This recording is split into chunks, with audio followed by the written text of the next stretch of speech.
নরেন্দ্র মোদীর নির্লজ্জ Facebook post. Narendra মোদীর এক ফেসবুক পোস্ট চরম বিতর্কের সৃষ্টি করেছে। 16 ডিসেম্বর বাংলাদেশের বিজয় দিবসকে নিয়ে ভেরিফাইড ফেসবুক পেজে পোস্ট করেন ভারতের প্রধানমন্ত্রী নরেন্দ্র মোদী। তিনি লেখেন, আজ বিজয় দিবস। 1971 সালে ভারতের ঐতিহাসিক বিজয়ে অবদান রাখা সাহসী সেনাদের সাহস ও আত্মত্যাগকে আমরা সম্মান জানাই। স্বাধীনতা যুদ্ধে বাংলাদেশের বিজয়কে মোদী ভারতের বিজয় বলে উল্লেখ করেছেন।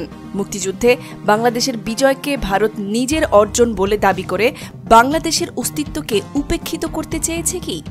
এই নির্লজ্জ বার্তা বাংলাদেশের স্বাধীনতা সার্বভৌমত্বের প্রতি চরম আঘাত হিসেবে দেখবে বাংলাদেশ। 2 লাখ মা বোনের সম্ভ্রম আর 30 লক্ষ শহীদের রক্তে ভেজা অহংকারের বিজয় বাংলাদেশের অস্তিত্ব। চলবে লড়াই, স্বাধীনতার স্বার্থে এক চুল ছাড় নয়।